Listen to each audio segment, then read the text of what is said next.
Dr. Gerald Thompson, physician, specialist, and notable environmental conservationist, every Wednesday, 8 to 9 p.m., here on WeFM 99.9. Your health matters.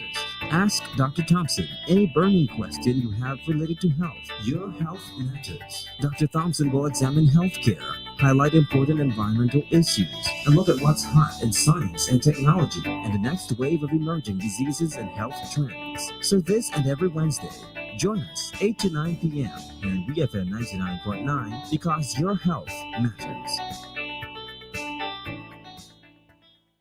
People's Pharmacy for all your pharmaceutical, skin, and body care needs. Located on Grenville Street in Kingstown. They open 8 a.m. to 8 p.m. Monday to Saturday. Call them today at 784-456-1170. People's Pharmacy also stock vitamins and supplements, personal care items, toiletries, children and adult pampers, and much, much more. And of course, get your prescriptions filled by a friendly and professional pharmacist. People's Pharmacy. Come in today and let us serve you. Good evening. This is Your Health Matters. This is Dr. Gerald Thompson. And once again, Wednesday evening, 8 p.m., we are here to engage you in what I consider as a very relevant topic today. We're going to talk about heat. Heat. Oh, gosh. It has been hot. As a matter of fact, in a number of parts of the world, there seem to be record temperatures this year. And if you are listening in the United States, the Midwest, you had to be very careful. If you are here in St. Vincent, the Grenadines, depending on the circumstances, you have to be very careful. It's nice that we're experiencing a little rain, but humidity is not always the compromise that could cause problem too. So we're having some heat waves. And what is a heat wave? Heat wave, you may think is fun, right? If you're living in Alaska and Sweden, you may think a little heat is fun. You want to come to the Caribbean, but heat waves are anything but fun in the sun. And extreme heat and humidity can be extremely uncomfortable and pose some serious health risk, especially to the very young and to the elderly. The very young and to the elderly, and also pregnant women who are carrying the young as well, unborn young. And without taking the proper precautions, extreme heat can lead to some very serious stuff, the worst of which is called a heat stroke. But we're going to talk a little about all the different things that heat can lead to. And beyond the heat stroke, there can be fatality. There can be death. I got to tell you that. And as a result of climate change, we are seeing heat waves becoming longer, more frequent, and more severe. Heat waves are becoming longer. They are becoming more frequent, and they're becoming more severe. And this is what I want to talk about this evening. I want to give you a little warning, Now, it's said that there are about 7 factors that lead to heat stress. And we got to look at them. I want you to consider them. First of all, the air temperature of the air. Of course, the air that we breathe in, the air temperature, but also the relative, we call humidity, the amount of water vapor in the air, right? Then what we call radiant heat directly from the sun. You know what I mean? So the air can be hot, the air can be wet, But what about the rays coming directly from the sun, hitting you, you know? And if it is bouncing off of other surfaces, off of a metal screen, a windscreen, or something like that onto you. And then if you are in a building or suppose you're in a container, a metal container, you could imagine that container is going to be hot. So depending on the material of the building around you, not just the air, the material of it, boy, that can trap the heat and heat up even more. And then, is the air that's hot moving? In other words, is there any breeze? Is there any wind? Is there any movement of the air? And then, you got to look also at you as the individual. Are you in a studio doing, say, or are you out in the field working hard, digging a ditch? A farmer planting things. You got to plant the stuff and you got to finish by a certain time in the day. Are you working in a mine? Well, you are working outdoors, so you're directly exposed as opposed to someone who's in a studio like I am right now, who may have an air conditioning on and may be kept cool. And then the big issue too is, do you have protective device? Are you wearing loose clothes, or do you have 3-4 layers of clothes that's not protective, that's not allowing your heat to get out? Protective gears will help to get out. So when we look at heat stress, we got to look at the environment. We have to look also at the activities you are getting into. Suppose you're an athlete who's training during the day and you're running and running and running and running, boy, you know, or you are working hard. Those activities are. Now, I want to also say, what about medications? Are you on medications? Cold medications, allergy, anti-allergy medication, blood pressure medications. A lot of blood pressure medications make you more susceptible to heat stroke. I got to tell you that. Are you having diarrhea? Are you having, medication for depression and all that kind of thing? All these medications can make you feel hotter. And then, besides medication, are you a person who have acclimatized? Now, if you leave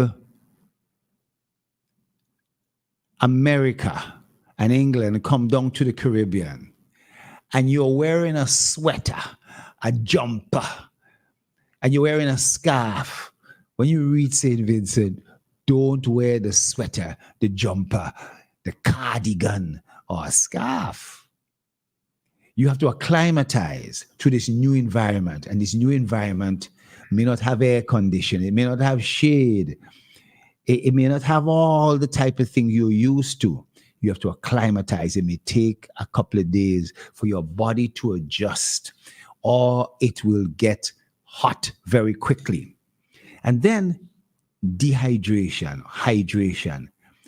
One of the most important risk factors are people who are not drinking enough fluids. Water is the best coolant. Do you have a radiator in a car and you have to put water in the radiator? I know some have to put a coolant inside there, but you have to have a radiator. If the water leaks out of the radiator, guess what has happened to your car? It will overheat. And in the same way, if you are not drinking sufficient water, you will overheat. Then, do you have any prior illnesses? Is there a number of illnesses that make you and put you at risk for heat strokes? Underlying illnesses. And do you have other health conditions? Whether it's a short-term illness like diarrhea, vomiting, these are short-term. But guess what? diarrhea and vomiting make you dehydrated too, you know? And do you disease? It means that you can't acclimatize as best. So I'm bringing up all these things to tell you that heat illnesses can create a problem. And, you know, there's a little story, a male who may have had high blood pressure. He's just 27 years old, but he has high blood pressure. A lot of young people have high blood pressure, you know, stress-related pressure, you know. And he was working in a mine with a bulldozer, working all day, working hard. And then he started having some very funny symptoms.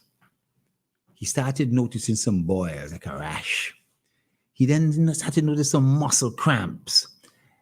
And then he started vomiting. Again, the vomiting is partly related to the fact that he was dehydrated. So the dehydration made him vomit, but then the vomiting makes you even more dehydrated.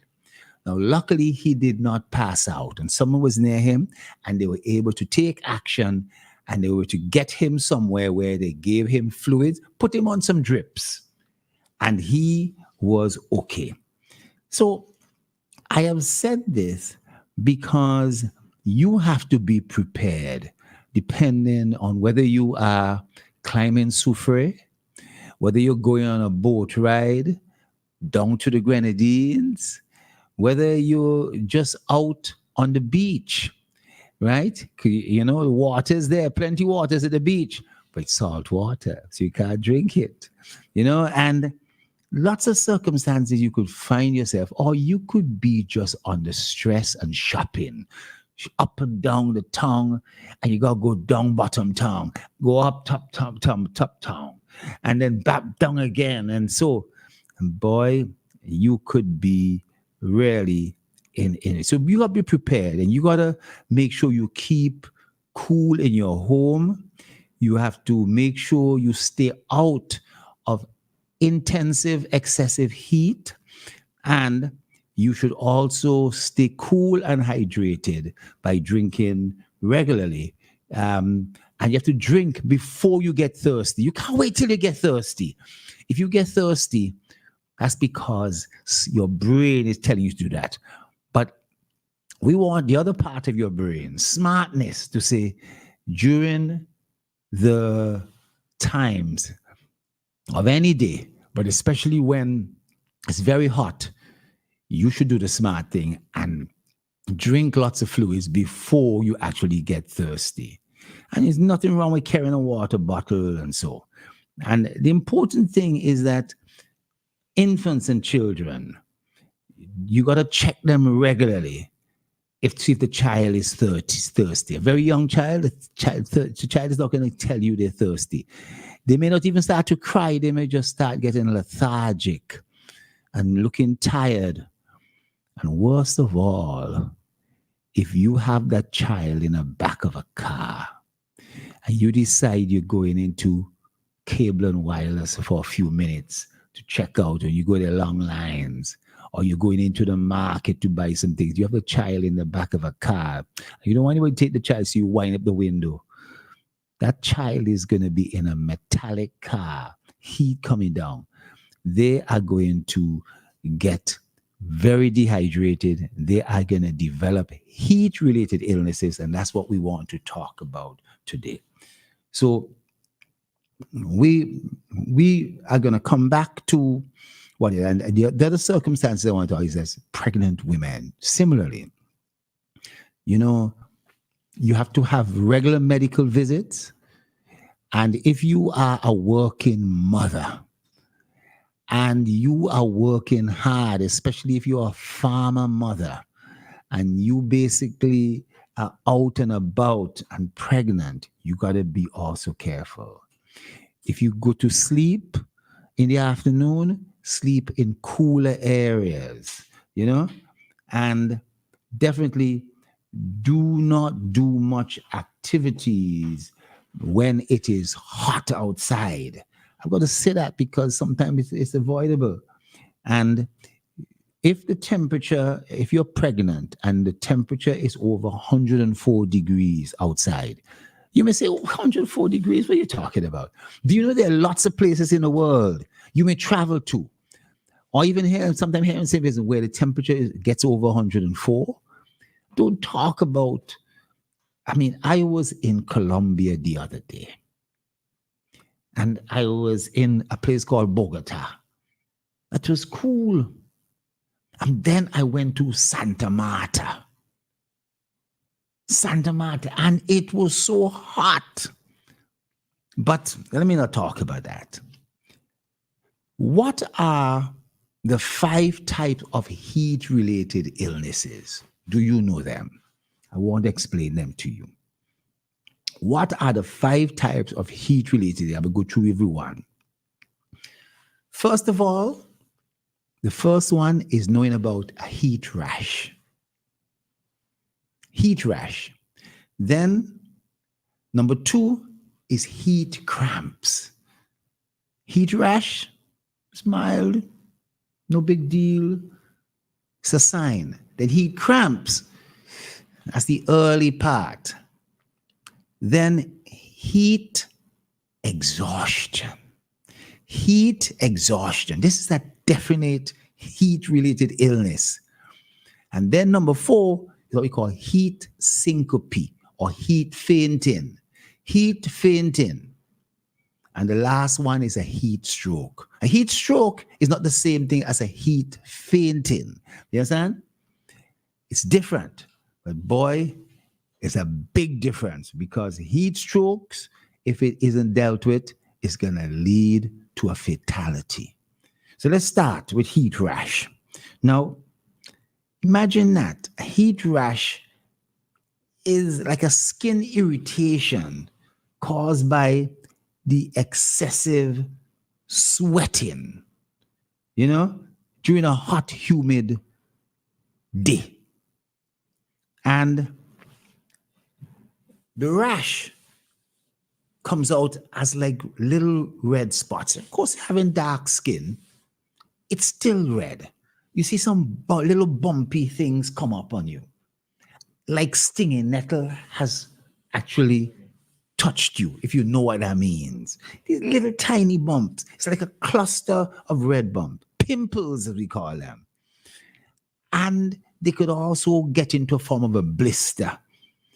Well, usually they appear on your neck or your chest, but it can also be under your breast in the case of a female, or in the groin of a case of a male. Sometimes they could be in the elbow creases right here. Don't look for that, because that's the first sign. And workers who who start doing it should, first of all, you got to keep the rash dry. You have to move to a less humid environment. And one of the best things to do is applying powder to the area. Don't use any ointments or creams. You hear what I'm saying? Ointments and creams would tend to keep the heat in. Ointments and creams tend to keep the heat in. You have to use powder over the rash. But this is just number 1. The number 2, heat cramps.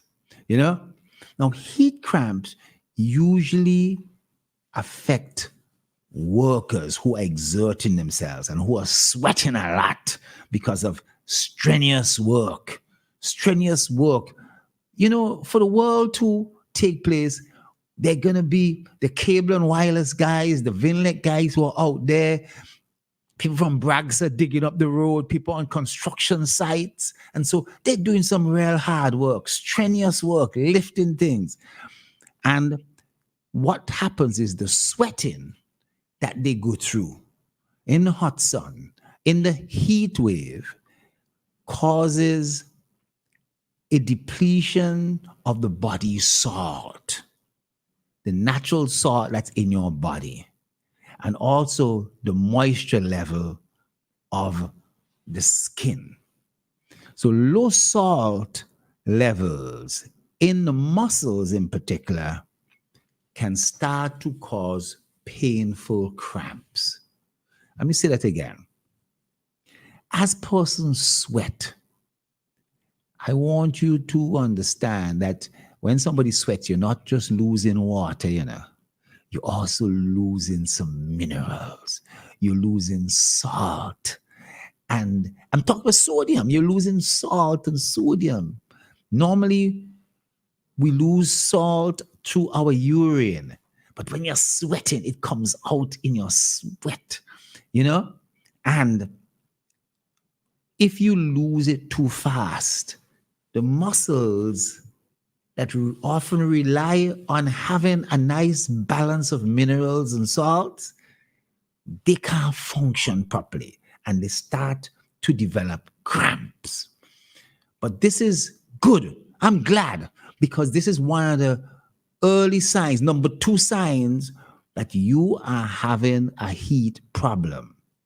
And heat cramps may be also a symptom it's getting worse, but it's the early sign. So the heat cramps and spasm and pain mainly occurs maybe in your abdomen, your arms, your legs. The important thing, how you remedy this, is drinking water and to have a snack or drink that replaces the carbohydrates, the starches and things like that, and the electrolytes. There's nothing wrong, therefore, with a sports drink, whether it's Gatorade, any other sports drinks. They have a lot of electrolytes. But I want to tell you one of the best stuff to drink. Guess what it is? You can tell what it is, come on. Coconut water. Coconut water. You say coconut water good for your daughter, but guess what? It's good for you when you're having cramps, And boy, you got to drink every 15 to 20 minutes. Don't take salt tablets. You heard me say that the muscles are getting cramps because you've been sweating out salt. But don't take salt. Don't go and take salt tablets or eat salt because you heard Dr. Thompson say I'm losing salt because of cramps. Or somebody say, well, I read it on Google to take salt. Boy, don't do that. Now, it's good at this stage to get medical help, especially if a person has any heart problems or if a person has had this sort of stuff before. And also if the cramps have been going on for more than an hour. Come on. If the cramps have been going on for more than an hour, casualty, make sure you go, because you may be going into one of the next phases. The next 3 phases are more severe. Number 3, heat syncope, heat fainting, as they call it. Now, heat syncope is fainting episodes that involves dizziness. And usually it occurs from standing around too long. From standing on too long, or from getting up quickly after sitting down and lying down. It can happen a lot.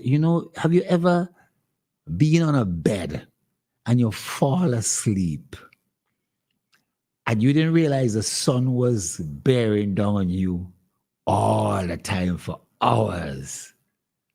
You could really be dried out.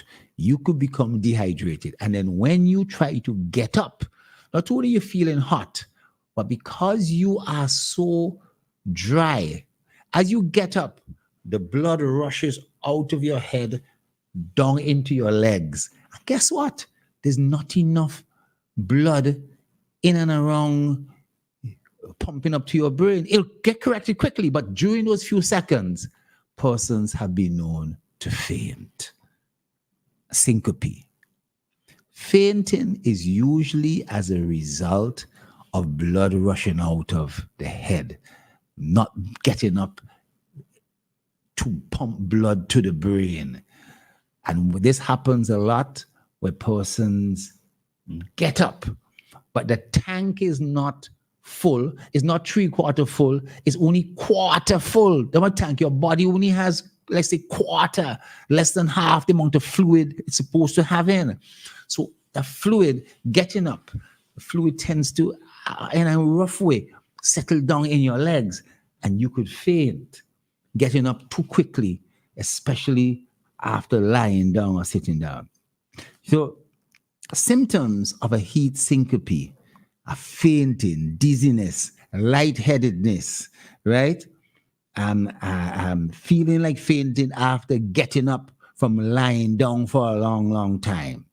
And you have to be very, very careful. Of course, any worker who has a fainting spell, get them to the casualty. You don't know what it is. It's probably a heat syncope, but you don't know what else. If it's heart problem, if it is some other kind of problem, and so on. Now, I want to shift a little bit before I go on to heat exhaustion.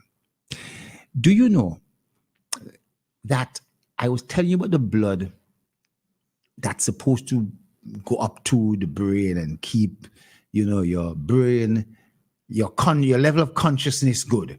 And when your blood level drops, when your blood pressure drops, when your level of hydration drops, your brain isn't getting the flow of blood through it anymore. And so you basically could faint. Well, I want to also tell you about your muscles. There's something called rhabdo. Rhabdo. I'm not saying Ramdo. I'm not saying Rambo. I'm saying rhabdo. Come on, I'll ask you, do you know what rhabdo is? Rhabdo. It's really, the real name is rhabdomyolysis. I don't want to use that word, but use a simple word, rhabdo. Folks, what is rhabdo? Rhabdo is a medical condition with heat stress and prolonged physical exertion. Imagine somebody who's been climbing, or let's say somebody who's running a race, or somebody who's walking up Soufriere and walking down the other side, right? And what this is that the heat is so much and the level of dehydration is so much, and the electrolytes that's supposed to be going through the muscles, right, are not getting to the muscle, that the muscles start to break down. Rhabdo is where your muscles start to break down. Now, you don't want your muscles to break down, because when your muscles break down, your muscles start to release a whole set of different proteins and so into your bloodstream. And there's an organ in your body called the kidneys that is supposed to help clean your blood. And when it is full of protein and so forth from rhabdo, your kidneys will go into failure. So heat-related illnesses are sometimes notorious for causing your muscles to break down. And when your muscles break down, let's say your muscles start to melt. I'm going to put it in those words. Your muscles break down and start to melt, and the stuff that make up your muscles, the protein that's there as part of your muscles, starts getting into your blood. And as they filter through the kidneys, they start to choke the kidneys, and the kidneys will fail. The kidneys start to fail. It is a serious, serious situation. The first sign you start seeing urine that's brown, urine that's almost dark, like tea, like cocoa tea. I'm telling you, I've seen many cases of this. And you're now weak. You basically can't walk. It's a whole set of problems. This requires some serious hospitalization. You know, the person who is overexerting themselves have to stop activities. There are some people who run marathons, and for some reason or other, it isn't their day. They may have run it before, or sometimes people who run marathons too often. One of the great dangers they have from the heat exhaustion is that they could start having rhabdo. So even before the end of the race, have you seen where people are coming in and their legs are going all over the place? Have you ever seen that? Yeah? These individuals are at risk for rhabdomyolysis, and they have to get to the hospital very quickly. But let's go on to number 4, heat exhaustion, and then we go on to heat stroke. Let's take a little break right now, and we come back and we'll tackle these two. People's Pharmacy for all your pharmaceutical, skin and body care needs. Located on Grenville Street in Kingstown. They open 8 a.m. to 8 p.m. Monday to Saturday. Call them today at 784-456-1170. People's Pharmacy also stock vitamins and supplements, personal care items, toiletries, children and adult pampers, and much, much more. And of course, get your prescriptions filled by a friendly and professional pharmacist. People's Pharmacy. Come in today and let us serve you. Yes, heat exhaustion is what I call one of the big 3 heat-related illnesses. I talked about heat rash. I consider as number 1 mild. Heat cramps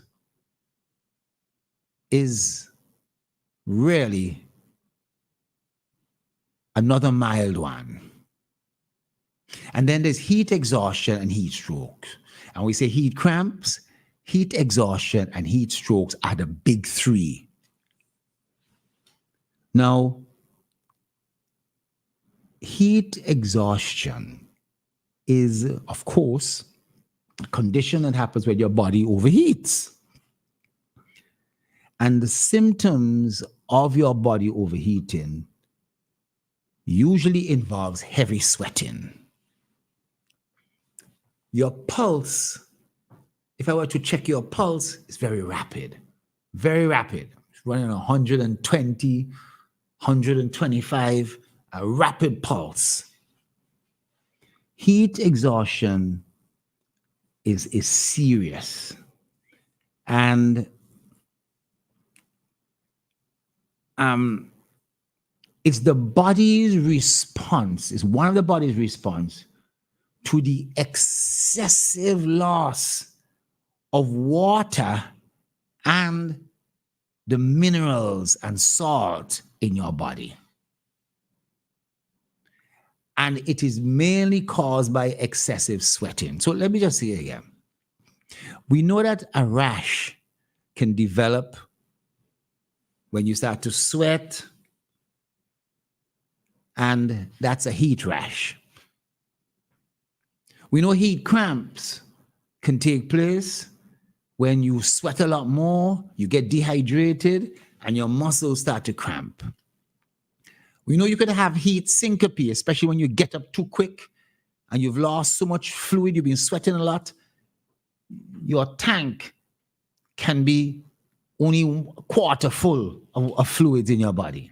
And I've been recommending coconut water. When it comes to heat exhaustion, your tank is low. Your tank is low. Your body's level of water fluids in your body is low. And in addition, the minerals and the salts, you have sweated out. If I could use the word, you've sweated it out. Is there such a term? Come on. Is there a term such as you have sweated it out? You know? I'm sure I'll be corrected with that. But heat exhaustion is more likely to affect the elderly. People with high blood pressure. And those persons working in very hot environment. And with heat exhaustion, one of the first things you should note, people have headaches. Headaches. Then they have nausea and dizziness. In a similar way to the other things I've talked about, the dizziness comes from the fact that your water level is so low, not enough fluid getting up into your brain. You're confused and dizzy. There's not enough fluid getting into your muscles, so you're feeling weak. It's difficult to stand. Again, because not enough fluid getting up to your brain, you're irritable. And there's a particular part of your brain that controls your thirst. So you're going to feel thirsty. I mean, you're going to feel thirsty. I'm talking about your tongue is sticking to the top of your mouth. You know what I'm saying? If I can put it that way. Right? You are still sweating, though. You're losing more fluids. And as a result, your body's temperature is now going up. And because your body temperature is going up and your water level is low, guess what? Your kidney reacts by not putting out any urine. You don't want, you can't pee. You can't urinate. You can't urinate. This is so important, this heat exhaustion phase.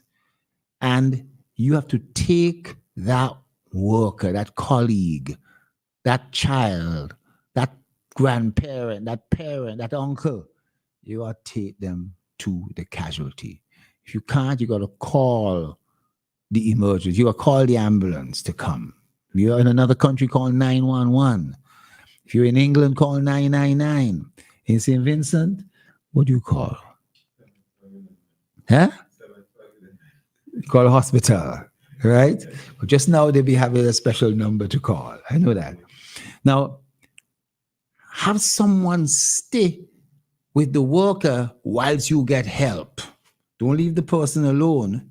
Have someone stay with the person whilst you get help, right?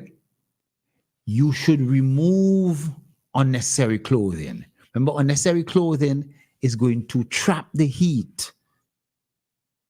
You should cool the worker, whether you fan them or if you have ice.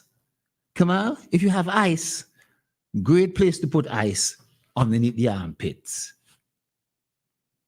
inside the groin.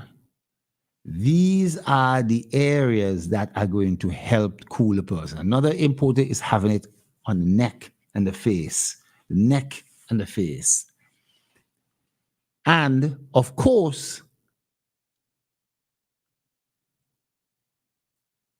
you should maybe try and wash the person or sponge the person with cold water, not hot water, cold water. Mistakes have been made that way. And encourage the person to have frequent sips of the cool water. Now, what is a heat stroke? This is the big one. I don't think you as a listener know how much people die each year in the world from heat stroke. They're substantial. There are people who die in St. Vincent from heat stroke. And heat stroke is the most serious of the 5 heat-related illnesses I'm telling you about. It occurs when the body can no longer control its temperature. The body, the brain, can no longer control its temperature. And the body's temperature starts to rise rapidly. Remember, the air. Remember the direct sun. Remember all these factors I've been telling you about, the clothes you have on. If you're in a container or metal building, if you're on medication that makes your temperature go up a little more, all these things will cause your temperature to want to rise. And your body has mechanisms for you to lose that heat. The first of all, sweating. That's the best one. Then by having a full tank of water, just like a radiator, to cool you down.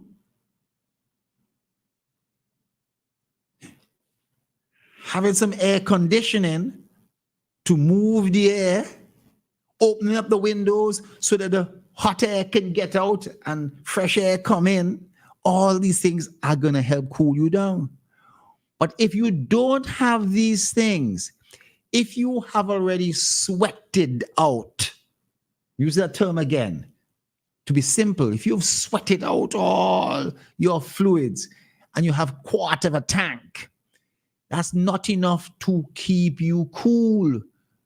If you have a quarter of a tank in your radiator, your car will overheat. If you have quarter of a tank of water in your body, you will overheat as well. Muscles are still moving. Your lungs are still moving and breathing. Your intestines, activity still taking place inside your body is generating heat. You know? Okay, you may not be running anymore, but you were doing that before, or you were working before, and all those heat was being generated by that means. When heat stroke starts, the temperature can rise to something called 106. Normally, your temperature is less than 98.6 degrees. Come on, did you know that? Yeah. Your temperature may be 96. If you have a mild fever, your temperature may be 99, 100. We say you have a moderate fever if it's 101, 102. For children especially, if your temperature goes past 105, I don't want to say this. It's like frying your brain like you're frying eggs. If your temperature starts going up to 105, that's why kids, when they have a flu, a fever or so, and the temperature starts going up to 105, you gotta sponge them down, get them Tylenol somehow or the other, Panadol, whatever the thing, paracetamol, however you want to call it. You gotta get that temperature down. You don't want that child to be in a prolonged state where the temperature is over 105. Now, if you have a heat stroke and your temperature is going to 106, 107, 108, a temperature of 108 is not compatible with life. It's not compatible with life.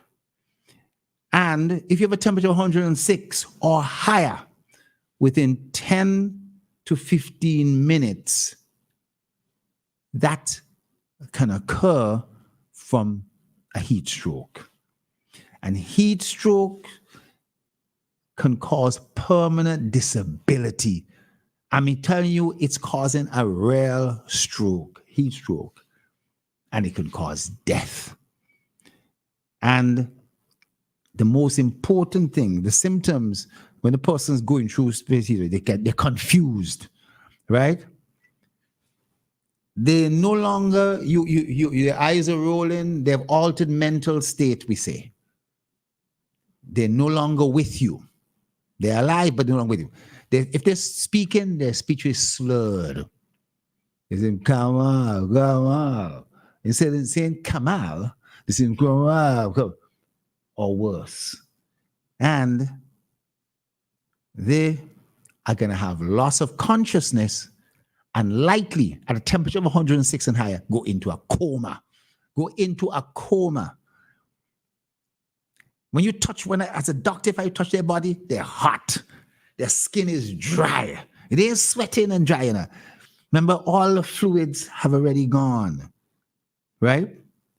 Or they may be still having profuse sweating. They may have seizures. The level of water in their brain is in. The thing, you have to get this person to the emergency room pronto. You know? Now, if you avoid a heat stroke, recovering from a heat exhaustion can occur within 24 to 48 hours. You can recover. But heat stroke, boy, we need you in the hospital. I don't know if there are any cause, and I'm bringing this out because there's been a substantial amount of deaths being reported in the Midwest of the USA that's going through a heat wave. We are blessed that we're having a little rain for Carnival, but there are going to be Carnival revelers who are going to be in their costumes. And I didn't hesitate to say they may have been also taking a medication called alcohol, which is also going to help raise their temperature. They may be on underlying medication themselves for blood pressure, for depression, for other things like that, and so. And I thought it is important as we approach Carnival. That's why sometimes, when it rains and drizzles a little bit, people say, oh boy, the Carnival wash out. But really, we may have actually, the raids may have actually saved a few lives. You know what I mean? So, these 5 conditions, heat rash, it's the mildest, Just treat the fluids and use powder. Don't use no ointment and creams and so forth on a heat rash. Then heat cramps. These are the early things, heat cramps. And then heat syncope, mainly from getting up too quickly, fainting, right? But it isn't so bad yet. And a heat syncope is not a heat stroke. A heat syncope is not a heat stroke. It's just that you're feeling dizzy, or you could fall down, and you could fall down and hit your head and cause more injury. But it's because there's not enough fluid in your body. You think your tank is only half full. When it comes to heat exhaustion and you're running on quarter tank, or heat stroke and you're less than quarter of a tank, there's some serious, serious problems. And I'm glad that we can contribute to, if you could recognize these things in a colleague, in a companion, in somebody you're with, then you could actually help them. And once again, you got to get them to a doctor. But in the meantime, you're waiting. Make sure you derobe them. If there's any cool water, if there's an ice box and all that kind of thing, anyway, take that cold bottle of water and pack 2 of them around the neck. Pack one underneath the arm. Throw one down in the groin. You know what I mean? In the pants. Yes. But of course, you might have taken off the shirt and all that kind of thing to stop the person being smothered by their own heat. And, you may not know if they're on any medication and all sort of stuff. But don't give them, let's say, a drink of strong rum to drink, as if that might help them. No. Don't give them salt, Give them some sips. So coconut water is great, all them kind of thing. Sponge them down. There are lots of good things you could do. A stitch in time could save 9 before. Doc, may I ask this question? I hope I didn't miss it, but is there any positive thing that the body does when it's overheating? Now, as in terms to try to get the temperature. Well, let me tell you, the rise in temperature is a natural body mechanism. When you catch a virus, when your child gets a virus, the temperature goes up. Do you know why it goes up? Your body's mechanism is trying to kill that virus with heat. And a rise in temperature, it's hedging its bet that it will do more damage to the virus than doing damage to you. But your body could kind of tolerate that because it's coming on very suddenly. And you're not so dehydrated. However, if the temperature stays high for a long time, from a fever, flu, you will become dehydrated because you sweat off all that stuff. And if you're having diarrhea, if the infection is also in your stomach, and you're having nausea, vomiting, you could become very dehydrated at the same time. But when it comes to being out in the sun, in the hot air, and it's not the rise in temperature is not being caused by an infection, you understand? It's not a good thing for the body to rise. There's no benefit for the body's temperature to rise. Your body's temperature is rising because you are being overheated. You understand? By the air, by the building you're in, by the lack of movement of the air, by the direct sunlight. I mean, have you ever been in places like Arizona, in the middle of a desert and all that kind of thing, and there's nothing in sight? Well, clearly we don't have those circumstances, even though we're closer to the equator. You know, those places can get very, very hot in the afternoon, you know. For those, I'm saying that for those persons who may live in those areas, you know, it can be very serious.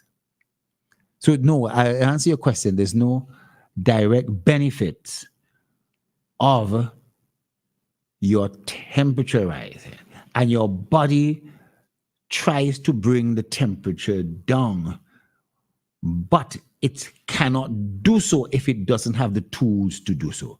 If the fluid level is down, if the water level is down, the radiator can't cool the car. Your body can't cool your body. You know what I'm saying? You get what I'm saying? And if your electrolytes have also gone off and been sweated out, then that adds as icing like on the cake, you know, to causing a problem. You know? I don't know if I answered that question. Yeah. At first, I almost thought that you misunderstood what I said, but yeah, I understand. It's like pretty much there's, unless you get the doctor some water, whatever to cool it down, then it's almost like a car with the radiator dried out. It's just gonna burn out. Yes. You know, with a car, your radiator in on the water, and you decide to press the X and drive faster. It's gonna overheat. It's gonna overheat even more. So that, and eventually it's gonna stop working. It's gonna stop working. So activity, if a person is really working hard, has a deadline and has to get this done by a certain time, or they will get fired because, you know, they can't take the time off, or they're just motivated to get the stuff done, and it's hot in the afternoon and it's 3:30, but they want to work until 4:30, you know, that it can be a problem. You mentioned placing ice in certain particular points of your body, behind your neck, under your arm. Ice, or what we call cold towels, or ice that's wrapped in something, in some cloth. Right, right. So behind your neck, under your arm, between your groin. There must be a reason, or there must be something there. Big blood vessels, so that naturally your head is a place where you can lose the most heat, truthfully. You understand? Mm-hmm. And our head is most exposed unless you are wearing a cap. Right. So by putting what we call a cold compressor, we call it, a towel that is being dipped in cold water, and you put it around your neck, around your face also, right? It will tend to cool down that part of the body, and the exchange in heat is going to be greater, you know? Underneath your arms, there's some big blood vessels that are passing underneath there. Put it under there. Also, it will stay there. You put a cold compressor underneath your arm, underneath somebody's arm, it will stay there. You put it also in the groin, it will stay there. But when you put it in certain places on your back and so forth, you moving around, and so it may not make the firm contact that it really is supposed to make. What about putting your feet in water? Less so, in terms of the place where the part of your body where you lose the greatest amount of heat is your head. Right. So if you try using your feet, you are going at the other end of the spectrum. You will lose a little bit if you put it in cold water. But if you use that cold water in some other places, you will get greater results. You know? You will get greater results. So with little babies and so forth, we basically try and bring that little baby or the elderly person's temperature. We typically don't look to put cold compressors around the feet because they are not as effective. So they're little effective. In other words, if you're covering the whole body, head, chest, and you have the feet left off, and you still had an extra couple of towels, put it on the feet as well. But don't say, well, the first place you can go is the feet, and hope that that is going to carry the day. I got one towel, let me put it in the feet. If you have one towel, put it around the neck. You know what I mean? And go to the opposite end of the body for the greatest results. Okay. Yeah, but I thought that was a good question still, you know? Yeah, I think I heard it. I think I heard somebody mentioned it, you know. So, use the feet. Yeah, use the feet and it will actually cool you down. So hence the It reason will. I have to It ask will. the It's question. all relative. It's all relative. All right, fair enough. But I think that from my experience, and I stand corrected, you know, maybe somebody who's a nurse, a doctor out there, and so forth, you know, who may have certain other areas, but the important thing is that you could use the whole body. If you had a whole ton of ice, if you had a whole tub of ice, Dip yourself in it. it will work. You cool the body down. If you have one towel, go with the most effective, you know. And let me say what they said. Place cold, wet cloths or ice on the head, neck, armpits, and groin, or soak with clothing or cold water. Now, they didn't mention feet. Ladies and gentlemen, thank you very much. Let's avoid heat stroke. We come to the end of the program. Do have a good evening and good night. People's Pharmacy for all your pharmaceutical, skin and body care needs. Located on Grenville Street in Kingstown. They open 8 a.m. to 8 p.m. Monday to Saturday. Call them today.